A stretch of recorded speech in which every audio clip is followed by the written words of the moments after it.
Hi, welcome to TOEFL Tuesdays. I'm Lucas from Magoosh, and today we're going to talk about TOEFL vocabulary. Vocabulary is hugely important for the TOEFL because it's on every section of the test. Now, I don't mean that there are vocabulary questions on every section, but it helps you in reading, it helps you in listening, it helps you in speaking, and it helps you in writing. There are a few other skills that are important for all four parts of the test.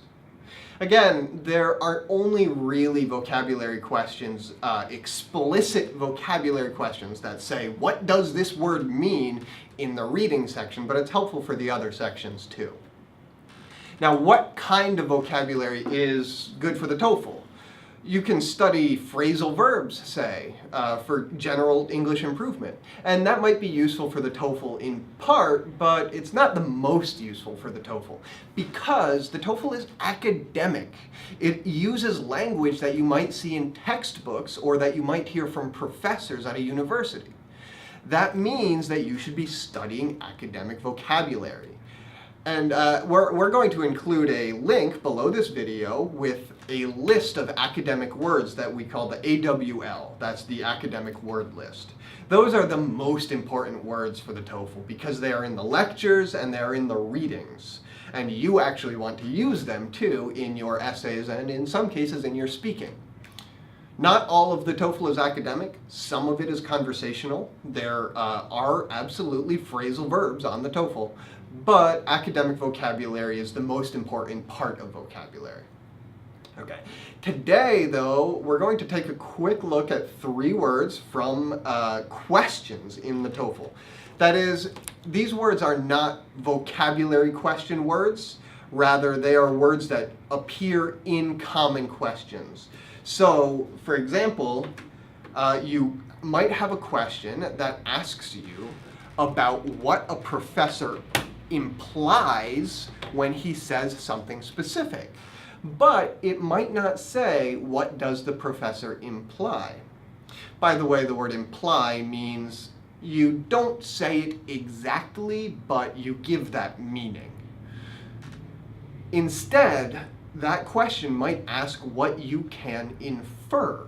Infer is a very common word on the TOEFL that's very helpful to know if you don't already know it. So to infer means to get the meaning from something even though it was not said exactly specifically. So for example, if my mother cooks some chocolate chip cookies and I eat a cookie and I say, these cookies are really salty. Okay, now did I say the cookies are bad? No, I didn't. I just said that they're salty. But cookies shouldn't be really salty, should they? So I'm implying that the cookies are not very good. And my mother might infer that the cookies are not good. So again, I imply, she infers. Another common word on the TOEFL, and this one is actually pretty common in general, you should know it, is essential. I bring this up because you will definitely see it on your test. Essential is an essential word. Essential means important. It means so important that if you don't have it, there's a problem. You're going to fail somehow.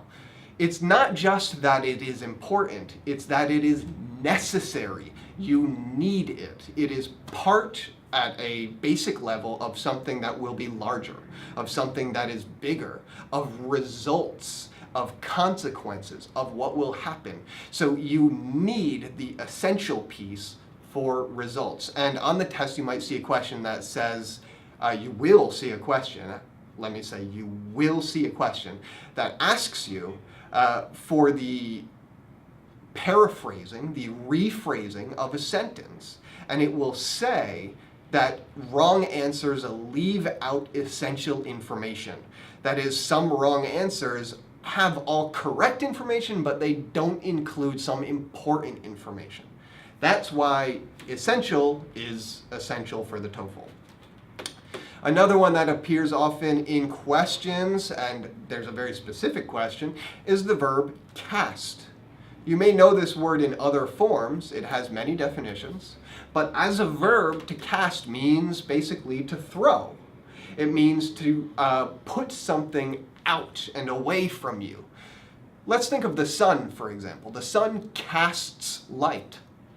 If I have a stone and I throw it over water, maybe I'm casting the stone over water. In that sense, it's a little old-fashioned.